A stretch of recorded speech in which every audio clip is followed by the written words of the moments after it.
As regarding the performance by Azzuddin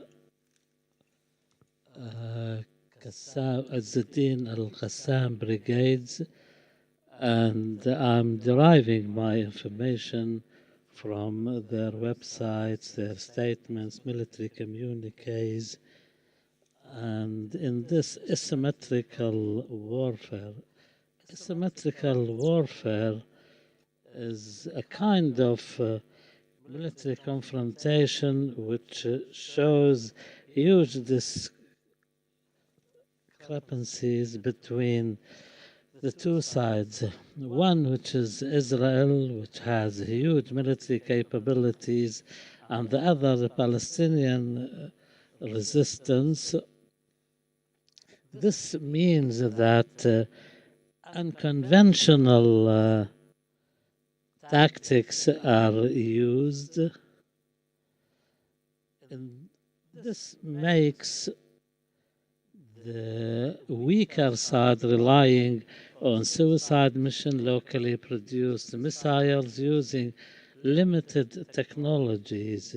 As for when it comes to defending themselves, they use the terrain, political deployment, and mobilization, and the consistent support by the grassroots and the population centers. Our colleagues in the previous session have focused on the war and the previous conflicts, and for this reason we are talking about two armies which are not we are talking about a national liberation movement with a military wing facing up to one of the strongest armies in the world. So therefore,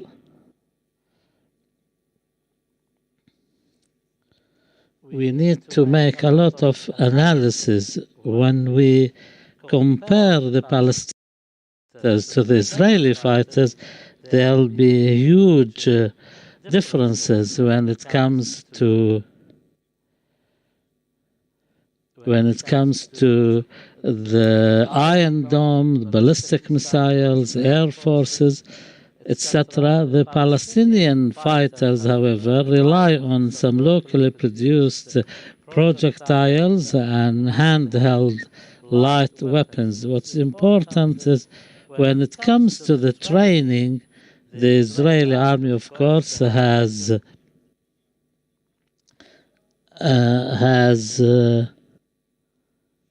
an international array of coalitions and alliances which are very active. And like the United States, for example, the United Kingdom, Germany, who rushed to Israel's help. We know, in comparison, the Palestinian factions who are under siege, which is really emplaced on the civilians before the Palestinian militants. The Israeli army has huge logistical capabilities. Israel's military expenditure in 2022, out of $522 billion GDP, 4.5 of it went on military expenditure, whereas the Palestinian resistance has very limited resources in comparison. Also, the command structure in Israel, we're talking about a regular army with Air Force, Navy, land forces. They called up 300,000 reservists to service, whereas the Palestinian militants, they try to be like regular armies. They are not, although their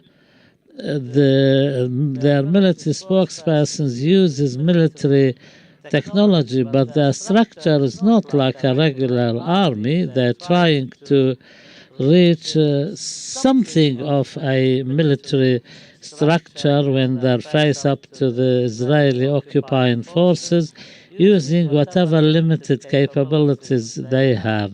So despite the discrepancies between the capabilities of two sides, they managed a surprise attack on the 7th of October, and they managed to take control of 20 settlements inside what's called the Green Line. And after 1 week of the conflict, the Israeli army announced 1,300 dead and more than 3,000 injured, and this figure is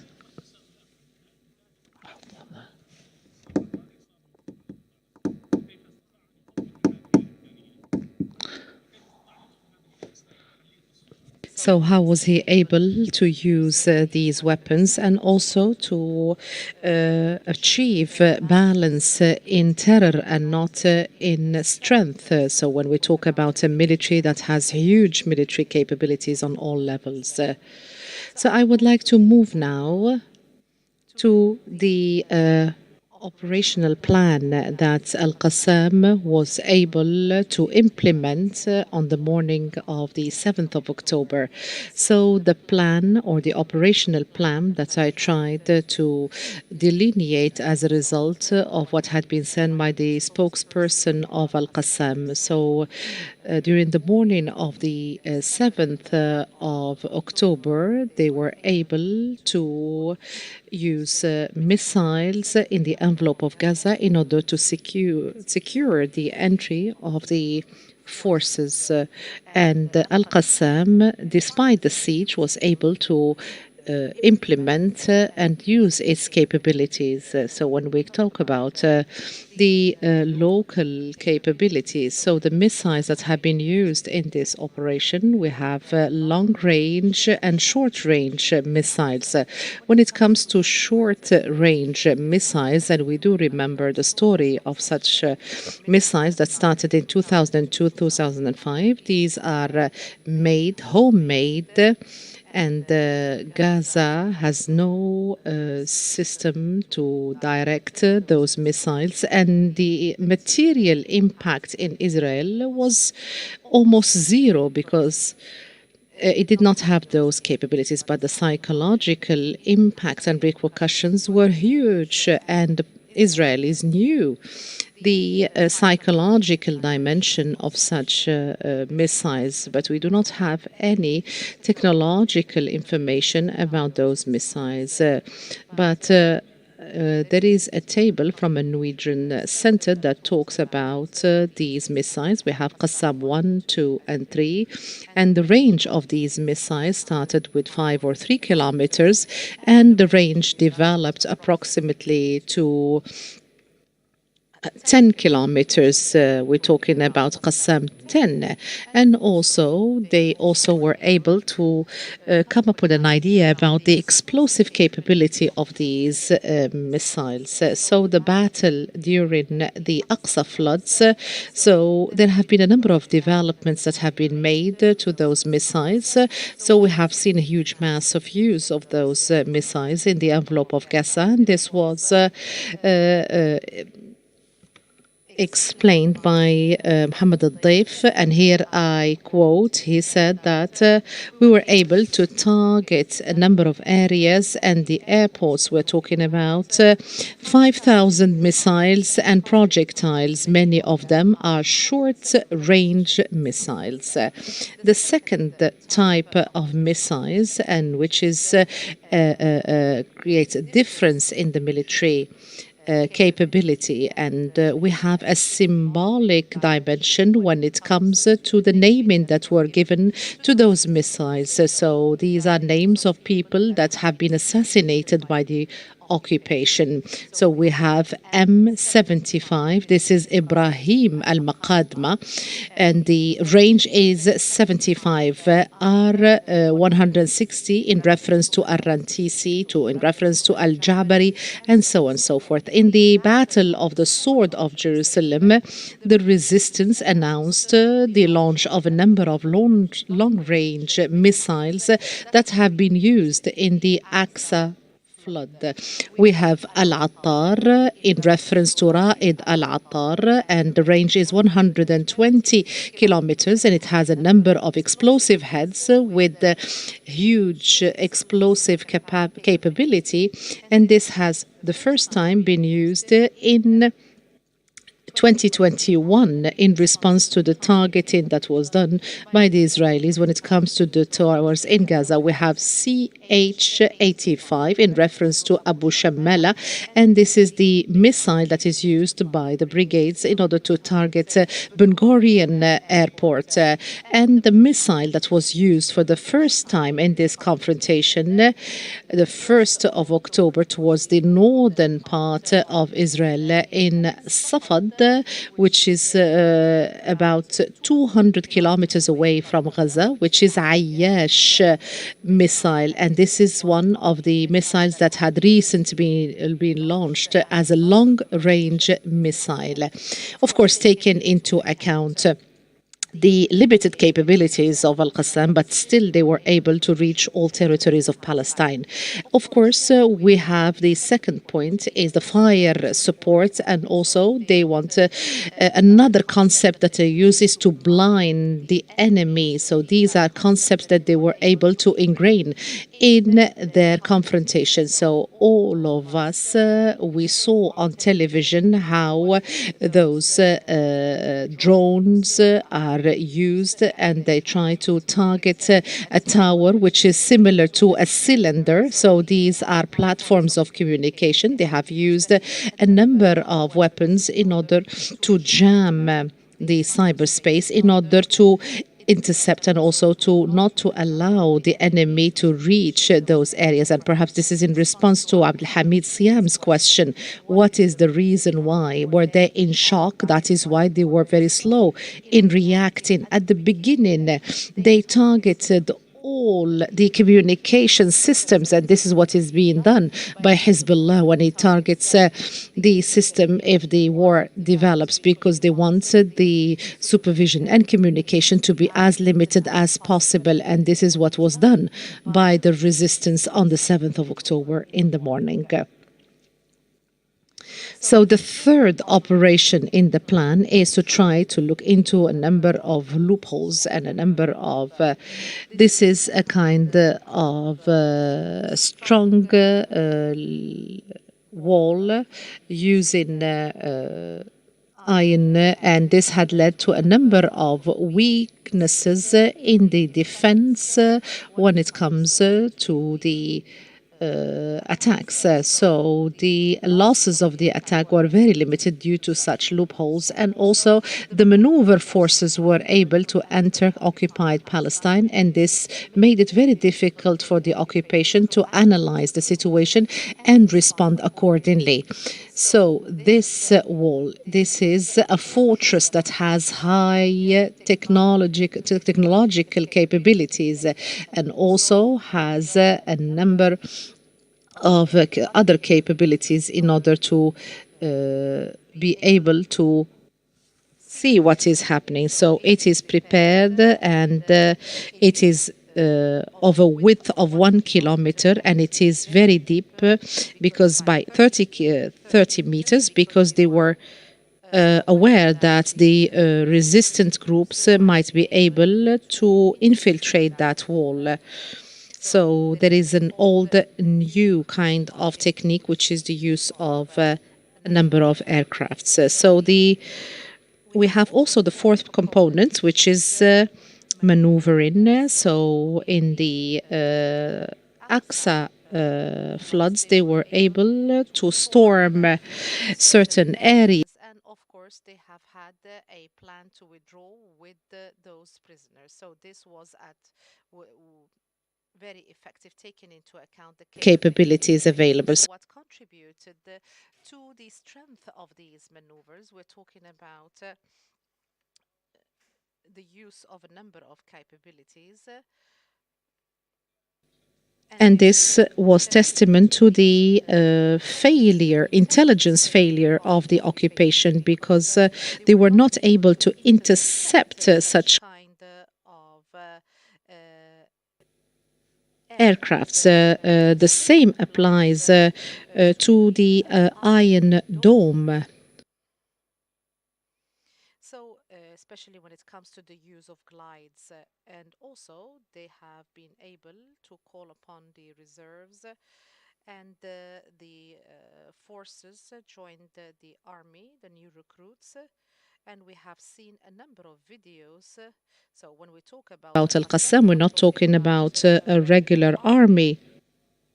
So there was a high level of precision, and they called in the troops. They were able to mobilize those forces in order to be able to carry out this military act. Now the operation is over. Israel has absorbed the shock. They endured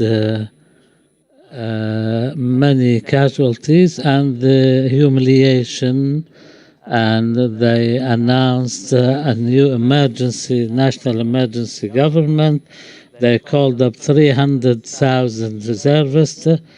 What we're witnessing now is a scorched earth policy, and television screens are carrying live coverage of a crime.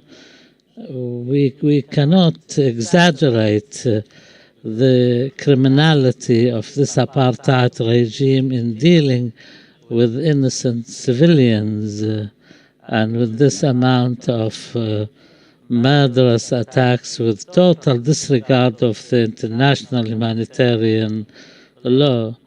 I will not talk about the number of people. They forced 1 million people to leave their homes, thousands of people being killed and injured, over 60% women and children. They are talking about the necessity of a land attack to uproot Hamas. This is probably the most likely scenario, and it's said that it is a matter of days before Israel launching this land operation. We don't know the details of it. I'll talk about the obstacles if this scenario materializes, even if it's just a limited one. The first obstacle,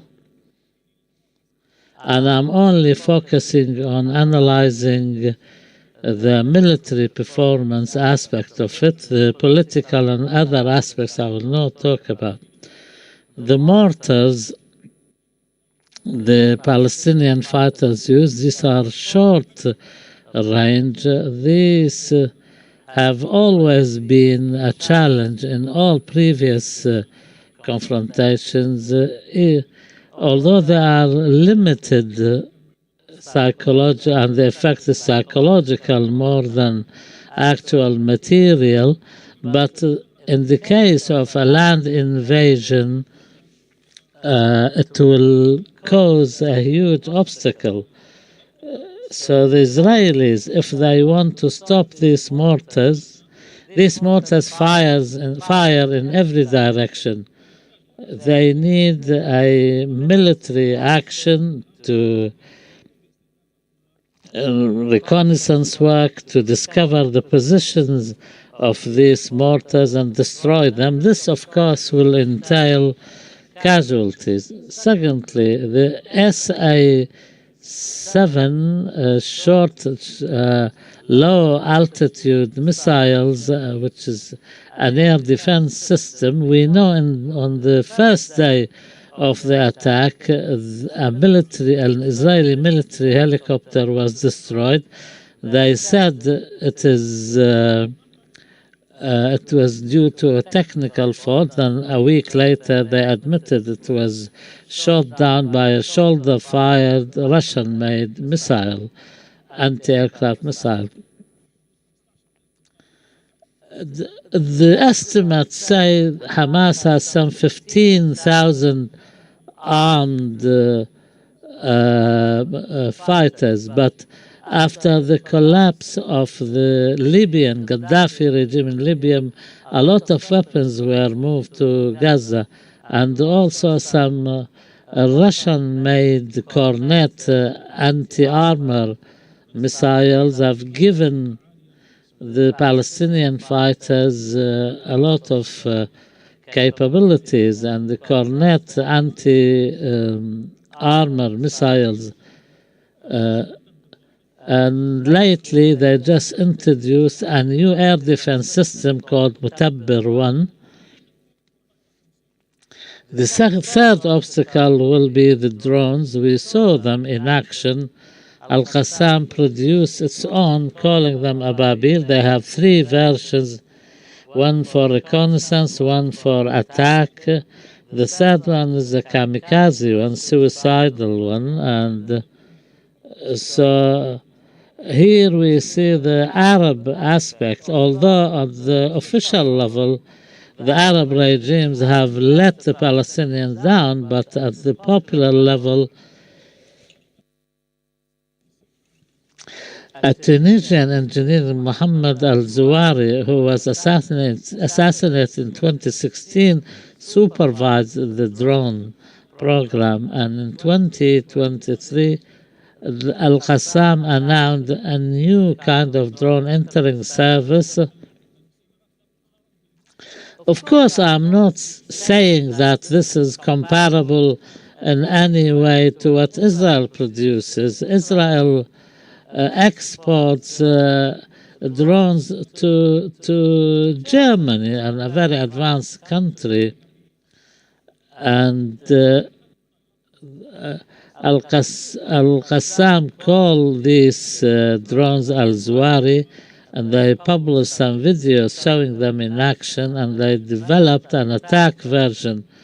They have another type of attack version called Shihab, and these are locally produced, and they use them to attack the Israeli offshore oil installations in 2021. I'll close with the tunnel system, underground tunnel system, which are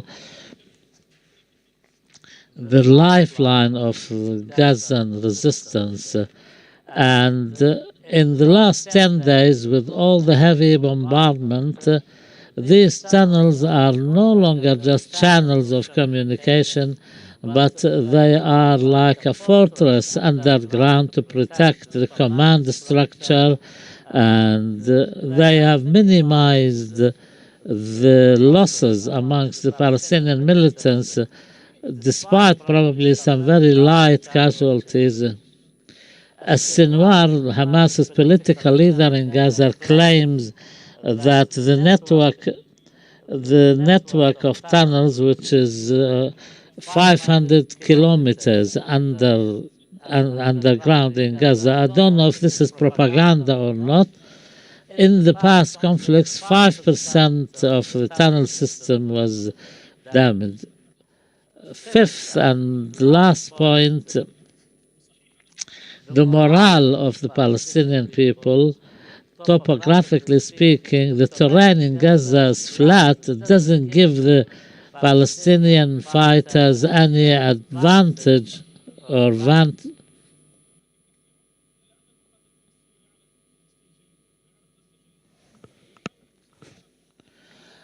so the Palestinian fighters use their high morale,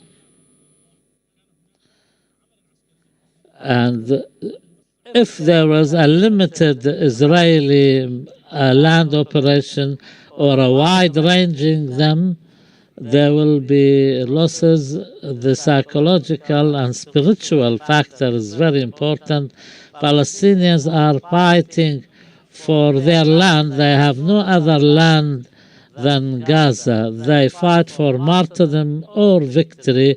Either way for them, they will not hesitate. So therefore, the key word here is willpower and they are insisting on fighting in defense of their land. The 7th of October will always be remembered as a setback and a Nakba in the history of Israel. Thank you, Dr. Ahmed, for your analysis and the obstacles waiting any Israeli land operation. Now we have with us Dr. Tariq Dana, an associate professor in the conflict management program at the Doha Institute. He will be talking about the collapse of the defense fence established by Israel. Thank you very much. My intervention will be complementing what Dr. Ahmed has said. I will be discussing the consequences, the psychological consequences of the Palestinian military attack on Israel as a state and society. Today there is almost unanimity in the Israeli military establishment and also in the United States and others that the success of the 7th of October attack is the biggest setback to Israel. A small band of Palestinian resistance fighters managed to humiliate an entire Israeli division numbering around 20,000, equipped with the best equipment in the world and the most advanced technologically, and protected behind a fence with the highest technological capabilities. Despite attempts to justify this Israeli defeat by what they call the Netanyahu strategy. I don't know what it's all about, but maybe this is due to internal Israeli elements. The key factor behind Israeli failure is the success of the Palestinian resistance in their innovative tactics they use. Even if we assume that the Israelis were sort of over-relaxed, and any attempt to underestimate the success of the Palestinian resistance by attributing that to some Israeli shortcomings, this will never justify the failure by the Israeli military. The Palestinian resistance has shaken the concepts that the Israeli military doctrine was established on. It's not just about Israeli deterrence losing all its value, because in fact it's one of the main pillars upon which the Israeli colonial project was established. The Israeli military doctrine is not based on just military tactics and strategic aspects. It's based on other elements like the identity of Israel, the Zionist ideology informing the Israeli society. Baruch Kimmerling described it as the basic organizing principle upon which Israeli society is built. Ben Eliezer said it's a value, it's an ideology, it's a doctrine. So therefore I claim that Israel will suffer a severe, deep crisis, the consequences of which will only be apparent after the war and regardless of how the war goes. Also, I'd like to shed some light on what the Israeli military doctrine means. It's at two levels. First is the military operational level, where the doctrine forms the the strategies, tactics which determine the military operations, the security, and the more important level, which is the existential one, is when the military doctrine is linked to the society, culture, and the economy of Israel. Israel's military doctrine is spread around in every aspect of life, which is on the face of it called civilian, but in fact it's military. First of all, the early theories of Zionism was based on establishing a colonial country for Israel and Palestine. The iron fence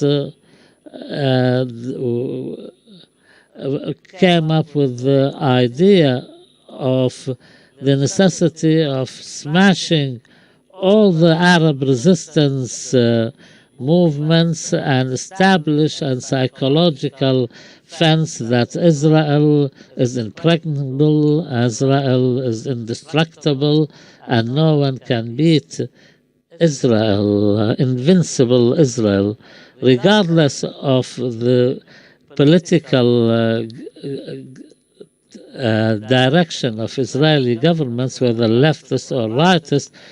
For more than 7 decades, they tried to focus or project their understanding through this particular aspect. But from an operational aspect, Ben Gurion,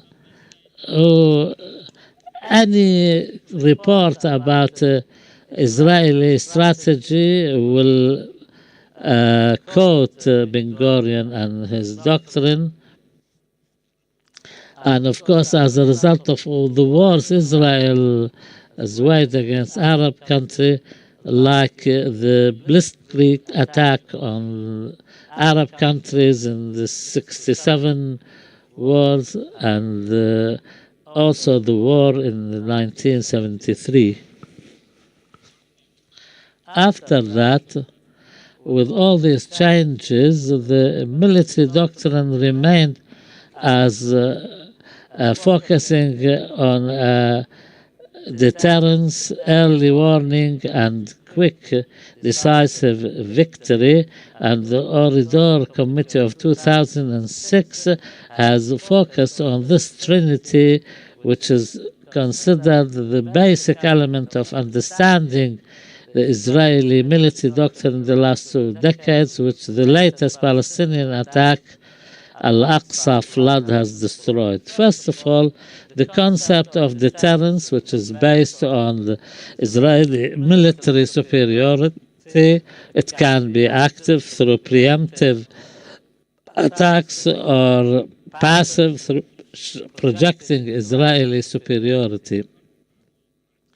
Added to that is dealing with asymmetrical warfare, and they call this the war of Dahiya, the southern suburb of Beirut, in reference to the war on Lebanon. Israel has said by using scorched earth policies, total destruction of property, infrastructure, schools, everything to destroy any means of life, to humiliate people, break their will, and make them break away from resistance. This is, of course, terrorism in its best form, despite all the definitions of terrorism. There is one which people unite on, and that is committing military acts against civilians to achieve political gains. So ultimately, now we have abject failure. It's not relative failure, it's abject total failure. The material or psychological aspects did not really dissuade the resistance. On the contrary, it strengthened it. And if we consider the previous wars on Gaza by Israel as preemptive strikes, similarly to the war on the Dahiya, the southern district of Beirut, I would like to add something here. Some analyses say describe what is happening in Gaza as an application of the Dahiya doctrine. No, this is not so, because this is total insanity, ethnic cleansing, total destruction, genocide. Is not based on any real military strategy. So therefore, the concept of deterrence is completely gone now. Secondly, early warning using advanced systems, including drones, military intelligence, satellites, etc., to project any threats. The result, total failure. All these tools did not provide the Israelis with the slightest indication that this operation, which probably Hamas spent years in planning, Israel had no warning.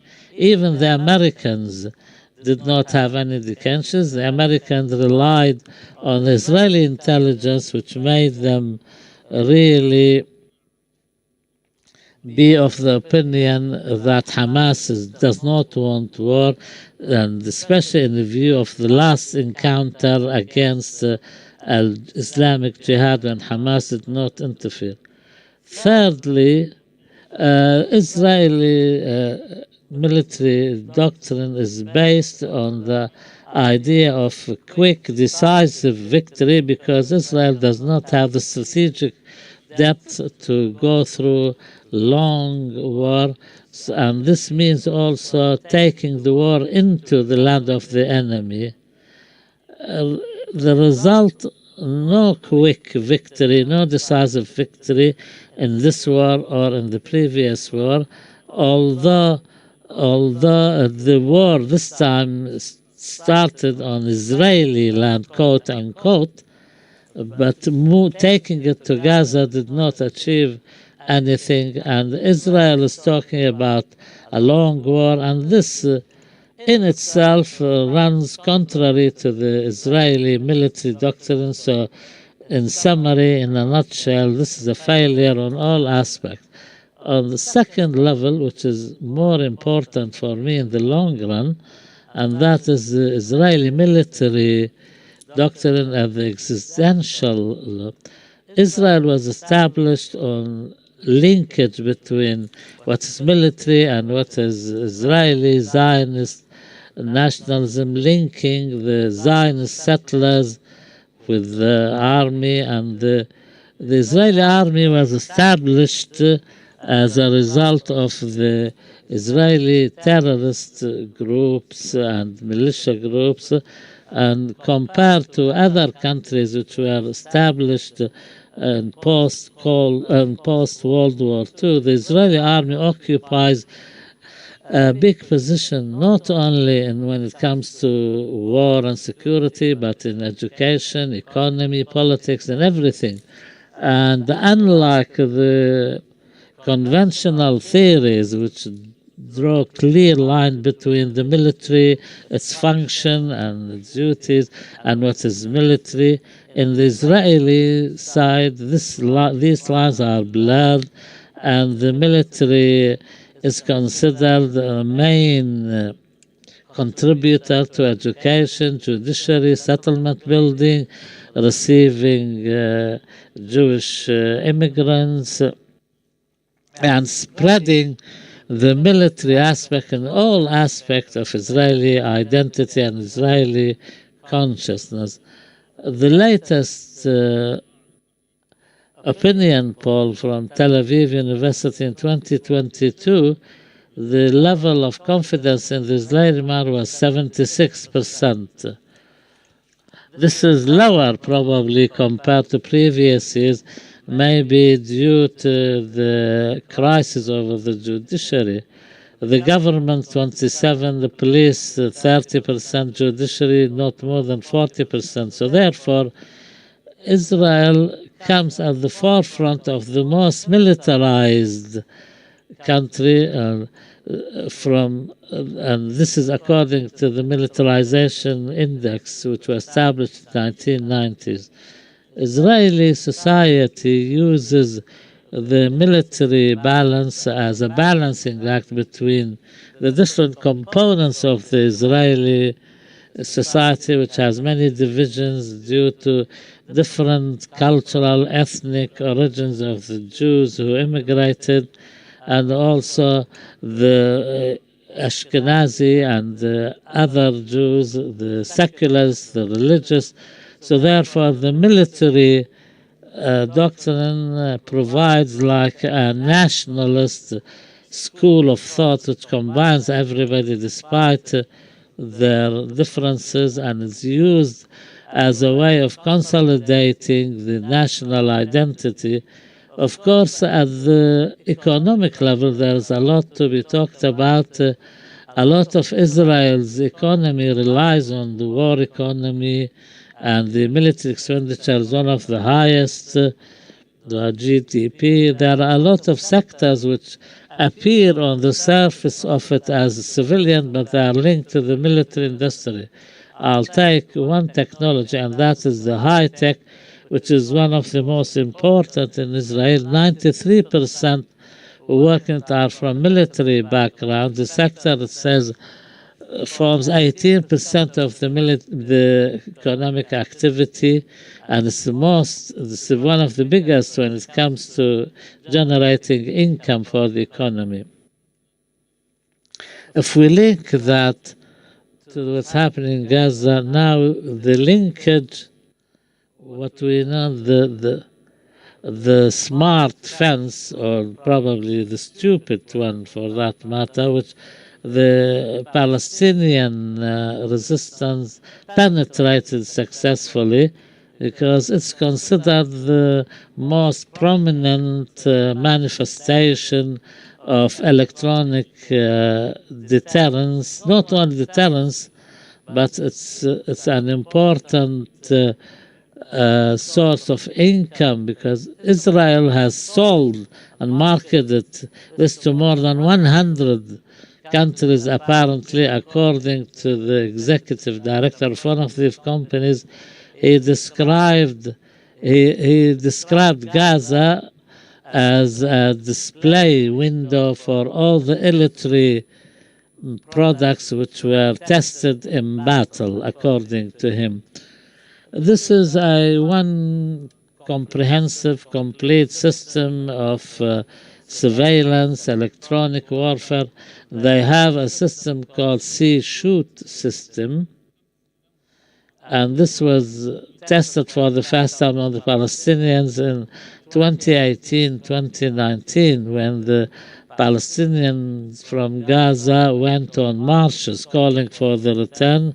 Every Friday they used to go out in their thousands.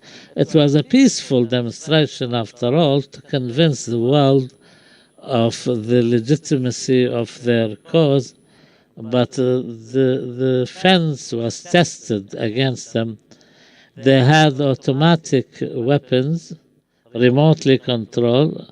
They were monitoring the demonstrators and firing on them, and the accuracy was tested, because these weapons were firing at the knee level to paralyze and render these young Palestinians immobile. This current war will not be just another chapter. I think this will be a very critical juncture, because the fence and its failure, which formed Israel an important element in Israel's defense, will leave a huge impact on the Israeli military doctrine, both at the defense and attack level.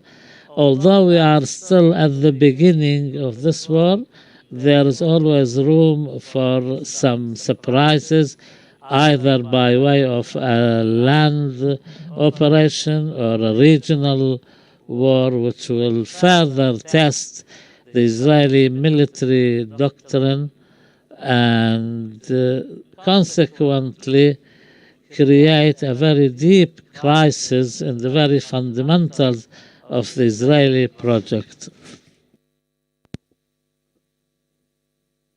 Dr. Tariq, for this analysis when you talked about the failure of the Iron Wall, and would like to move to the third speaker, Professor Khalil Jahshan, a political analyst and the executive director of Al-Arabi Center from Washington. So the intervention is going to be via Zoom. I think we are ready to listen to him. He's with us.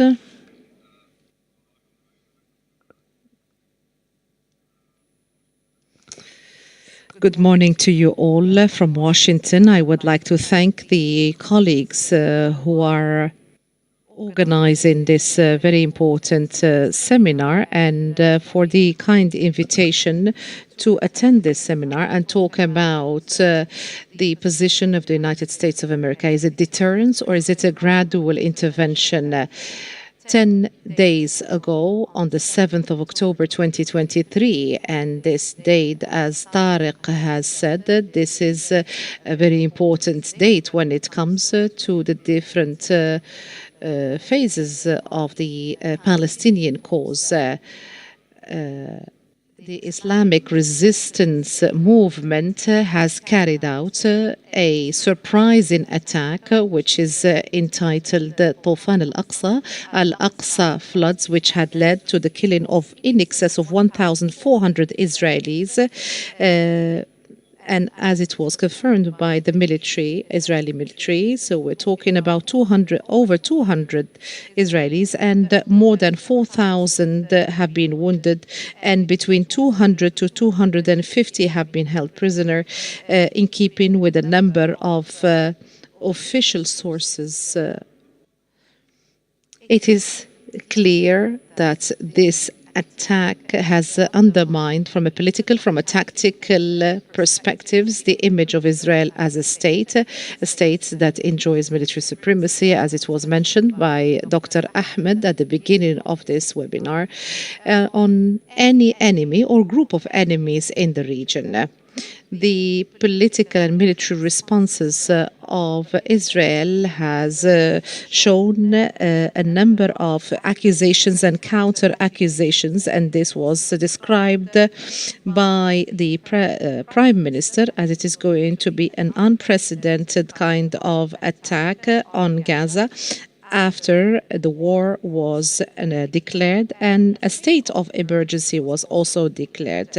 And as it was expected, the Israeli military had carried out more than 200 attacks, air strikes and land attacks against civilians and civilian objectives in different parts of Gaza, which had led to the death of in excess of 2,800 Palestinians and the wounding of more than 10,000 people and the displacement of more than 750,000 to 1 million people have been displaced from their own houses. So the number of Palestinian victims, in keeping with experts in such kind of developments, so the figures are still limited relatively, because they do expect the numbers to be close to between 8,000 to 10,000.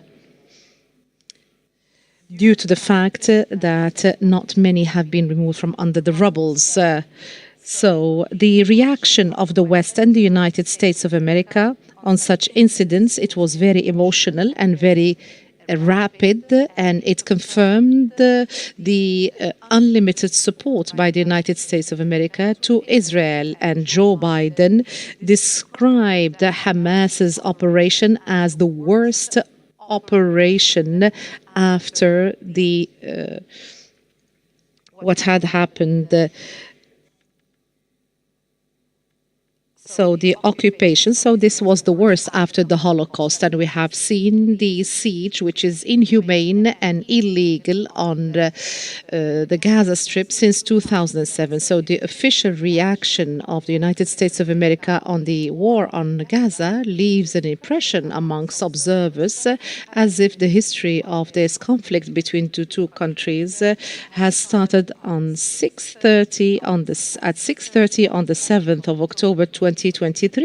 The American administration seemed very adamant, and here, as a person that had attended many meetings with officials in the State Department and the White House, so the administration is adamant not to deal objectively with any context, any reason, any repercussions or possible repercussions of the attack carried out by Hamas or response of Israel to that attack, or the comments and the positions of the United States of America vis-à-vis what is happening.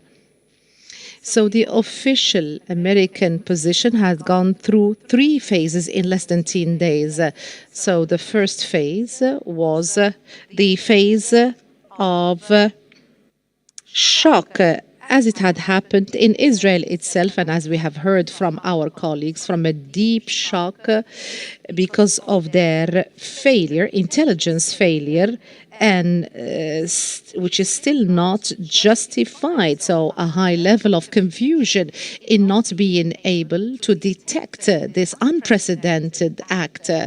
And despite Israel's reputation, which is an exaggerated reputation in my view, and as it seems to everybody, it is a kind of a garrison state. And the security and the military was destroyed as a result of these operations. Particularly, they were very successful in the first phase, which is a phase of surprise that was waged by Hamas. And of course, the American intelligence were not capable, as it was the case with the Israelis. So CIA issued 2 security warnings in recent weeks, and this happened prior to the attack that was carried out by Hamas about the increasing level of attacks on Israel by Hamas. But these reports were considered routine reports. Nor Tel Aviv nor Washington took them seriously.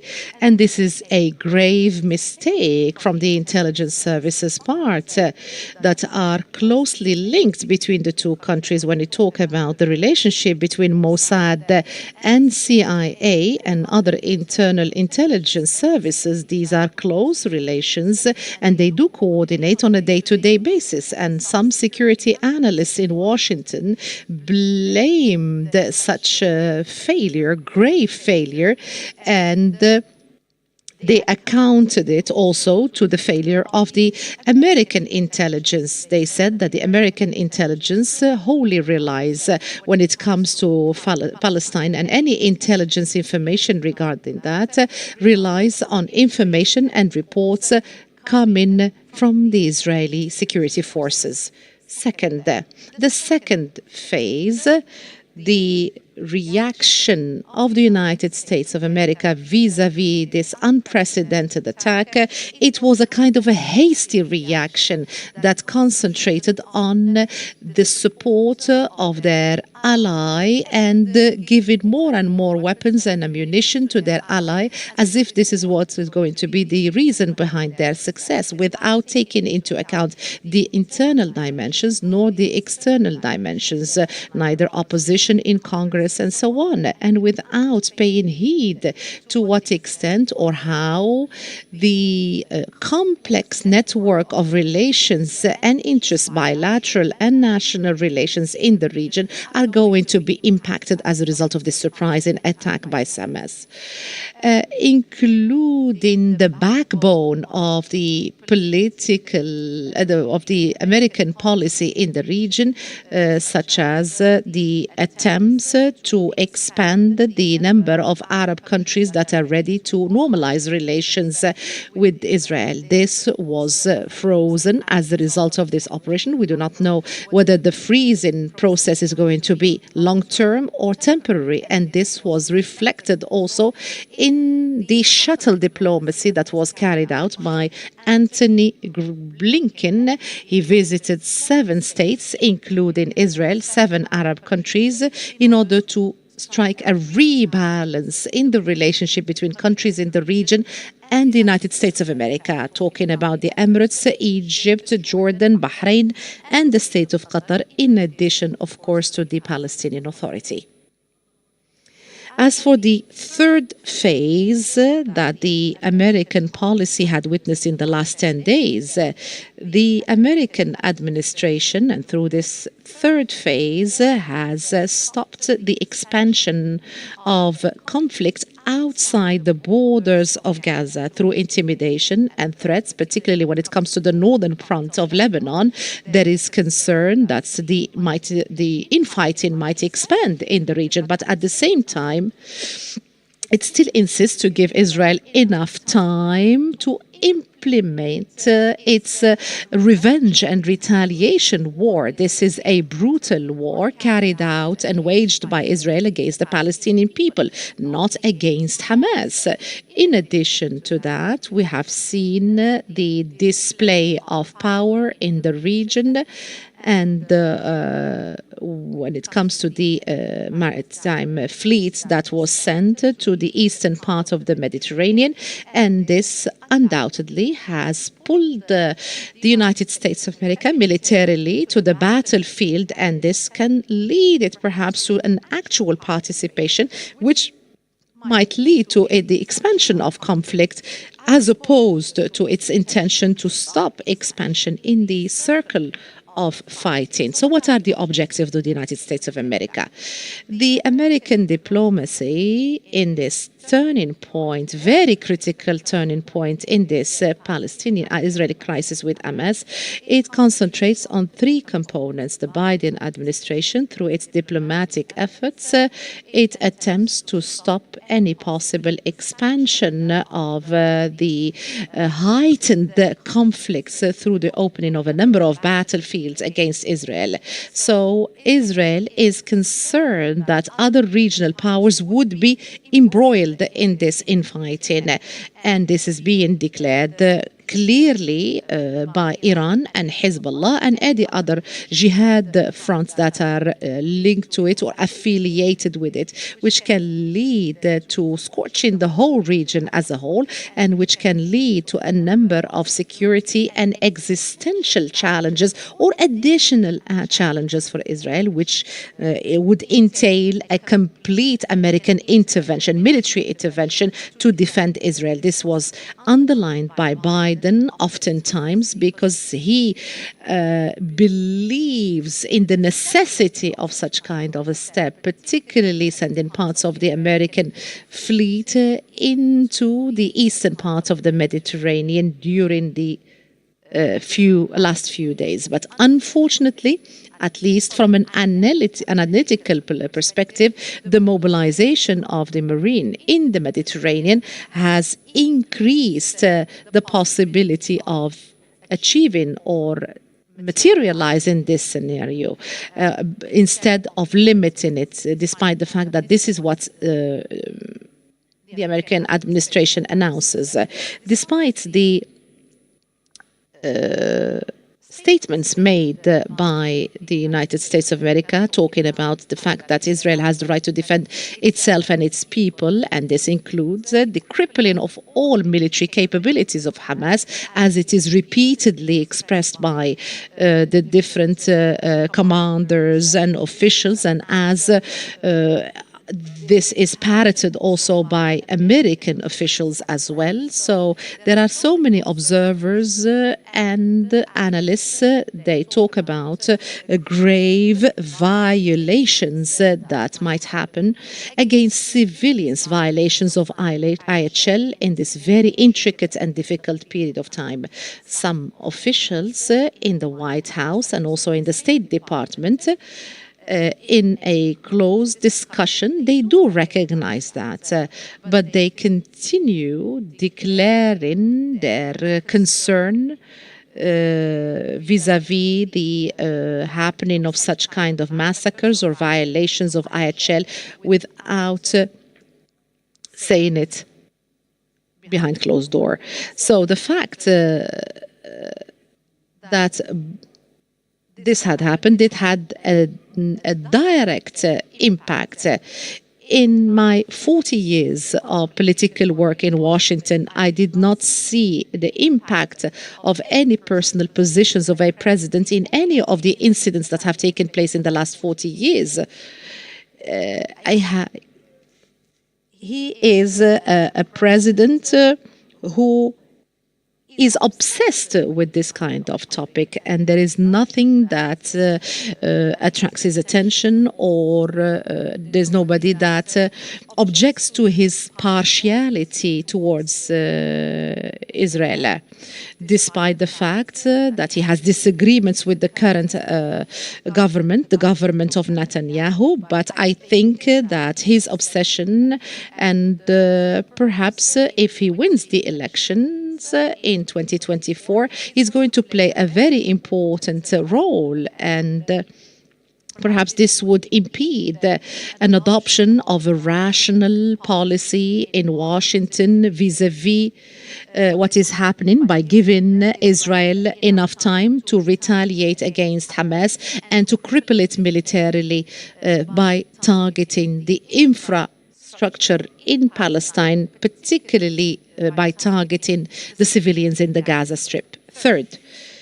The third challenge, you have 5 minutes.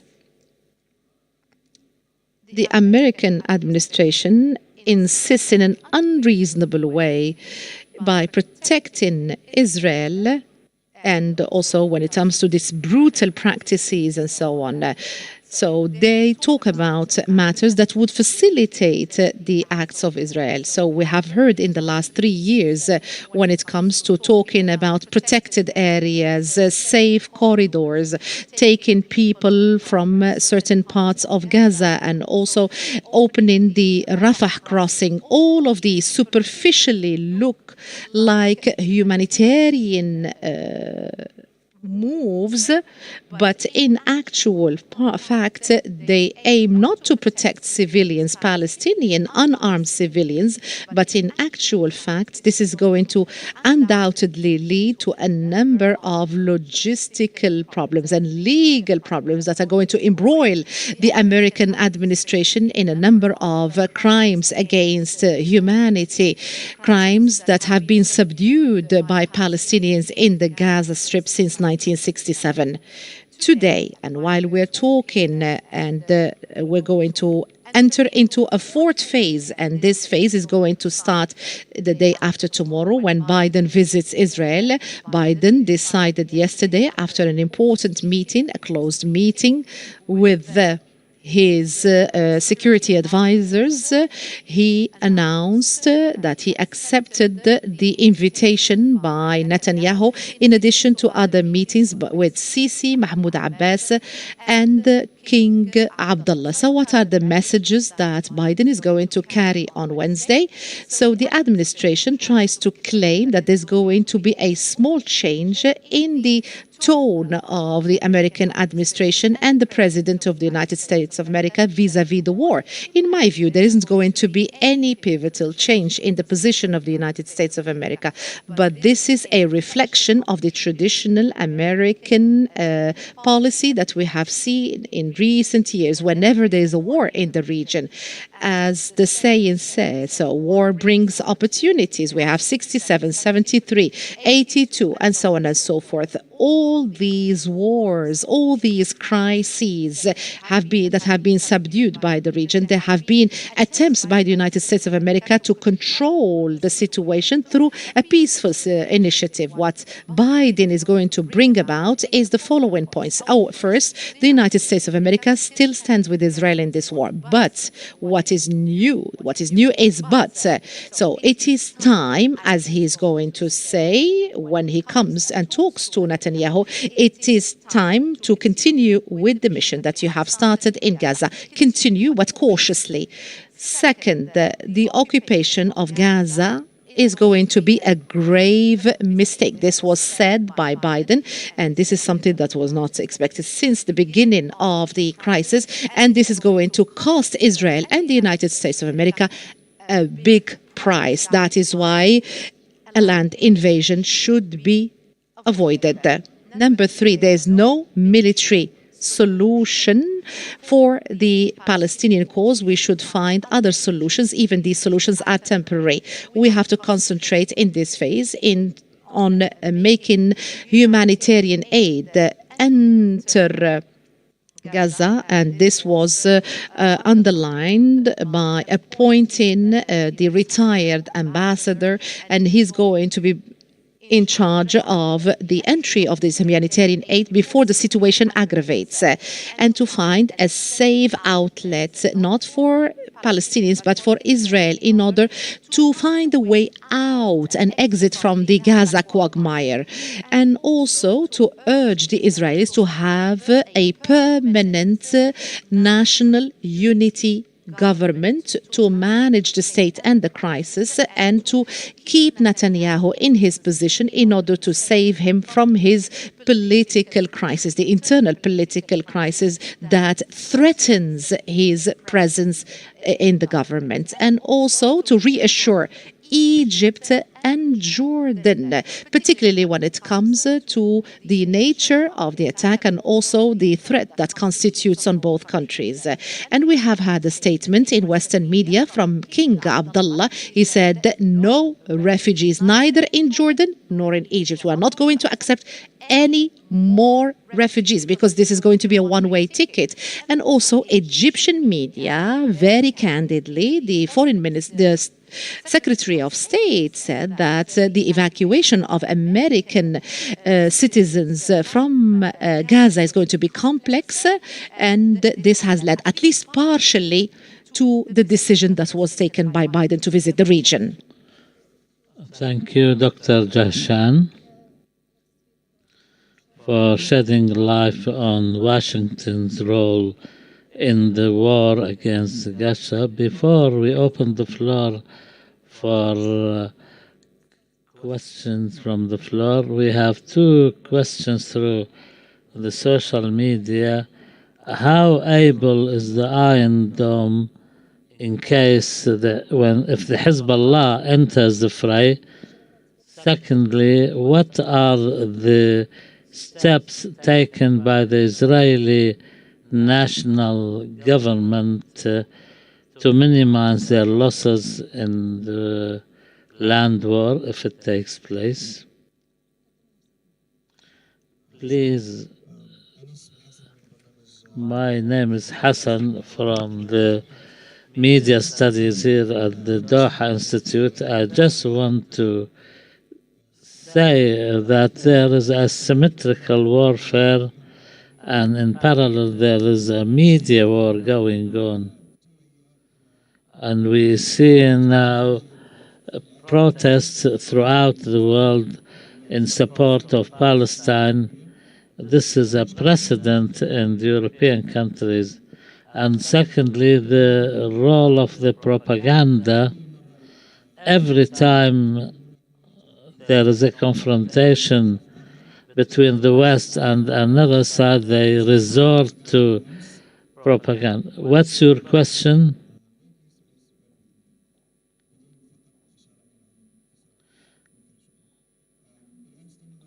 Yesterday, Saudis were killed in Brussels, and now this is the headline in many newspapers, the BBC and CNN. How will this impact the situation in Gaza? Will this be used as a justification for the war in Gaza and to divert attention from the siege on Gaza?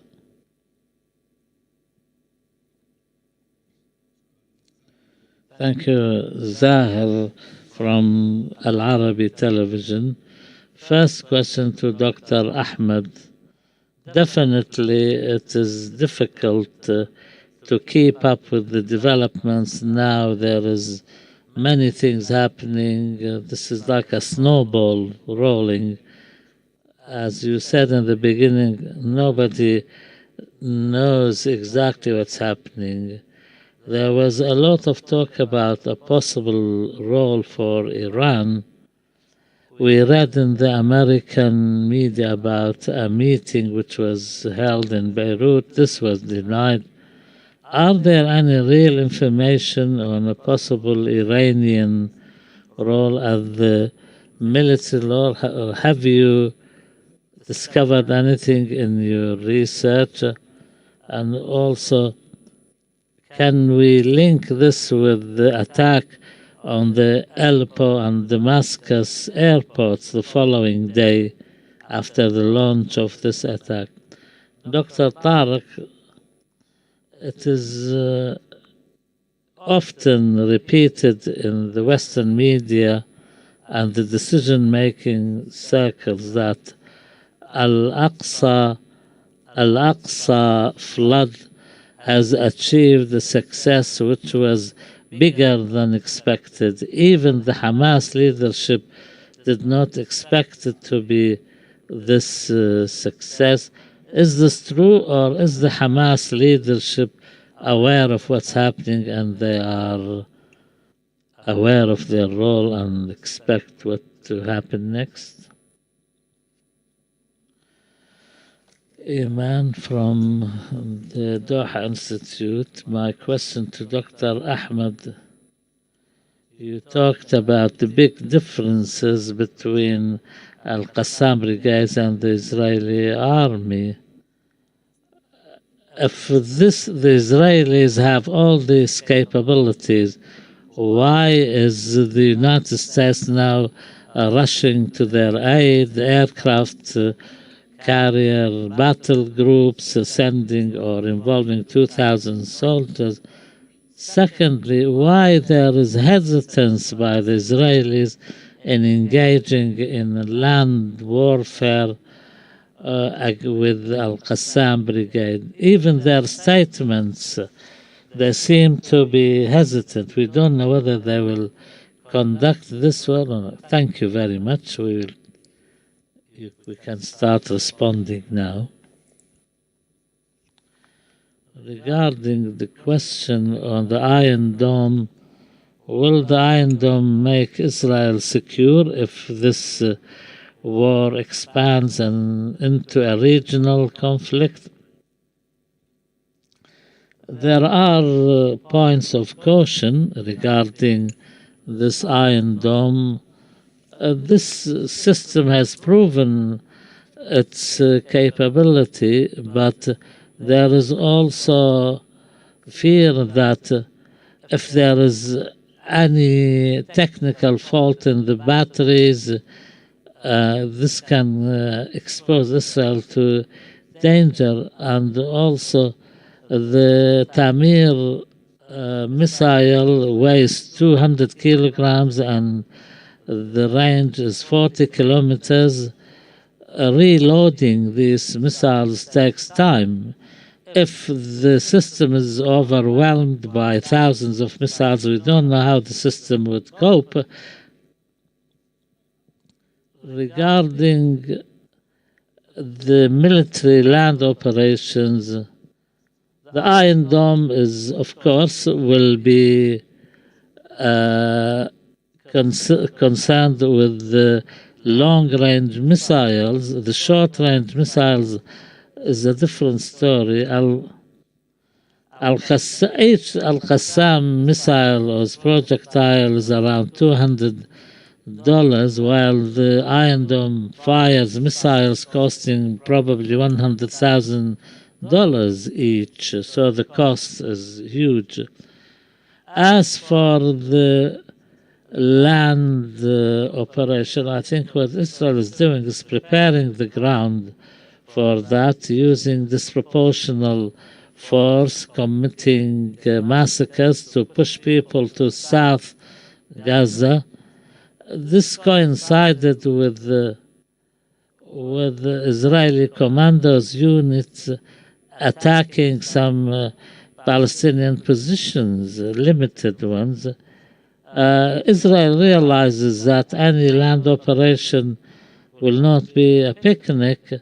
They are taking care of certain things. They're producing body armor for their soldiers and providing the soldiers, and they are trying to expel or evacuate the Israeli population from the outskirts of Gaza, the settlements in the outskirts of Gaza. What Israel is doing, this is a decisive indicator that Israel is maybe on the verge of launching a land operation. As for the military capabilities, Dr. Khalil has spoken about Washington's inclination, but it seems that Biden, despite this obsession Dr. Khalil has talked about, is still dealing with any crisis with a mentality of a Cold War, moving navies and gunships. This leads us to Iran. Iran has its alliance with Hamas, Hezbollah, and Islamic Jihad. I tried to gauge the Iranian statements. The Iranian mission to the UN said Iran wants to get involved directly, and I think the Palestinian resistance does not have the control over Iranian decision making. There may be some coordination at the political and military level, but a decision like joining a war is a different matter. Thank you very much. Has the Palestinian operation of Al-Aqsa flood achieved more success? Yes. Nobody expected the Israeli Gaza division to collapse so easily. This is what opened the door for the Palestinian units to conduct their operations so quickly and decisively. Saleh al-Aruri, a Hamas leader, said there were some shortcomings when the fence was opened. Many people ran into Israel, not the fighters. Maybe they committed some excesses, not by the Hamas fighters, but the general public. But the operation has achieved more than it has planned. But let's suppose also that if Israel loses 200, 300 Israeli, the Israelis' reaction will be the same. When you talk about 100 Israeli killed, this is a huge number by Israeli standards. So what about if it's 1,300 or 1,400? Then that's why this is the success of the operation.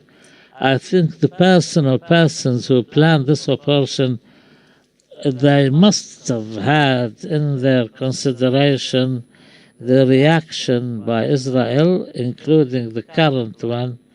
I think we will see from how events develop and if there is really an Israeli invasion, land invasion, how will the Palestinian resistant fighters will cope. What we have by way of news, by the resistance itself, American warnings to Israel, there is a lot of warning that Israel will face a catastrophe.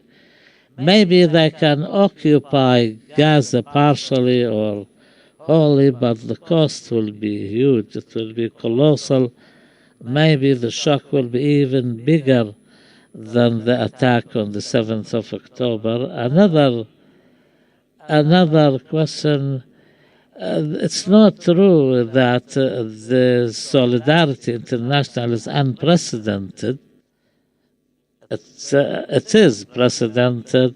The BDS movement, many demonstrations in the last 10 years have indicated that there is a new generation in Western countries who believe in the legitimacy of Israeli-Palestinian cause. I think another aspect, these large numbers of who are demonstrating, it's not just in support of the Palestinians. There's a lot of attempts to curtail the extremist right-wing trends in Europe who wants to curtail people's freedom of expression.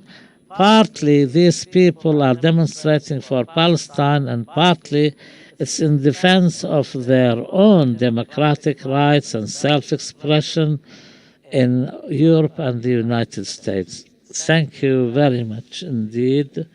Before I finish, I have a question to Dr. Jahshan, if he is still with us.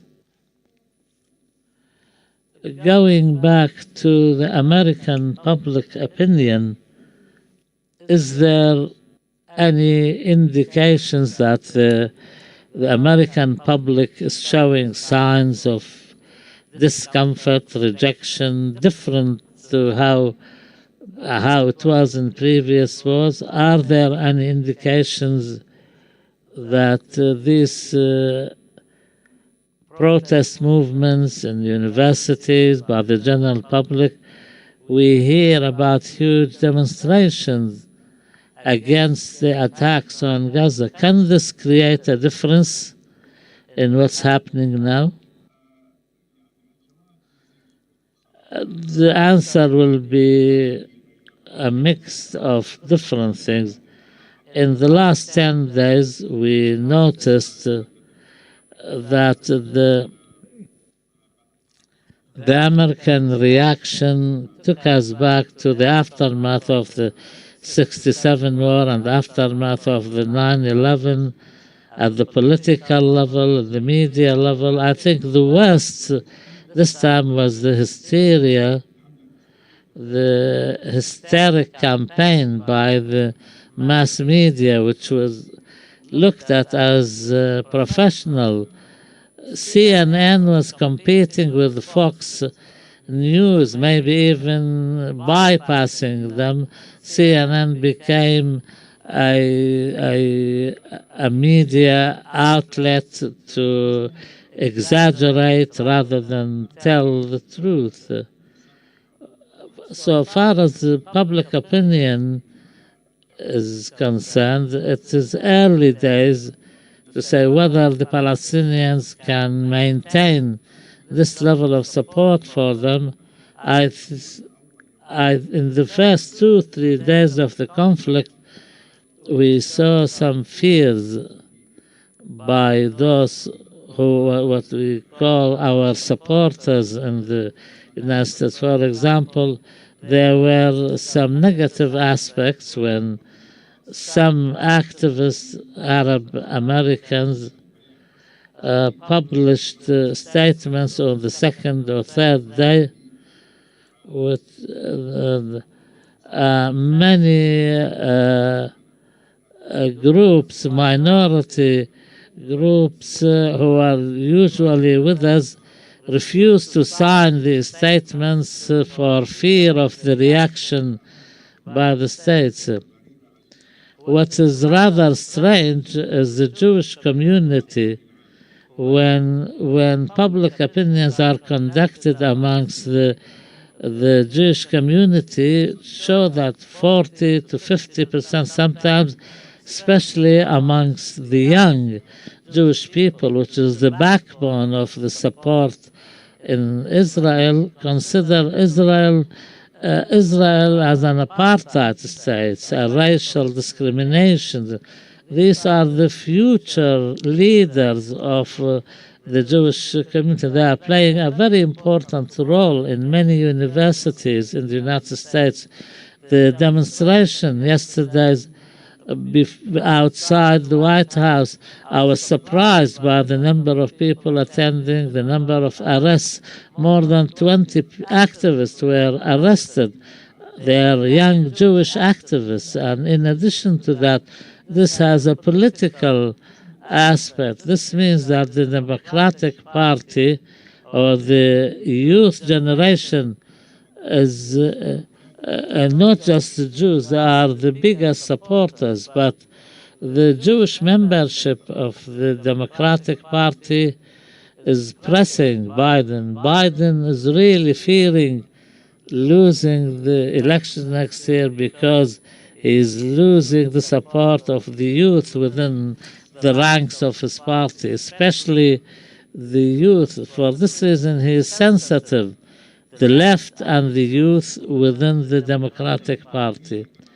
The election campaign, as the question by Hassan said, there was propaganda in the United States and still continues, but frankly speaking, I think this time around it was more dangerous than before, and it has led to acts of violence and violations against anyone who supports the Palestinians. The assassination of the 6-year-old kid, stabbing him 22 times, this does not happen on daily basis because of ethnic or political hate against Palestinians or Arabs. So these are reactions to this hysteria and to this campaign. And when the meetings I attended with the White House, we raised this issue, and the statement by Biden 2 days ago that this war is not against the Palestinians or American citizens or Palestinian, Arab, or Islamic origins. This was what we raised with them. They responded to that, but despite that, the political and media hysteria is still going strong and constituting a threat against Arabs and Muslims in the United States. Thank you, Dr. Jahshan, Dr. Tariq, and Dr. Ahmed for your contributions.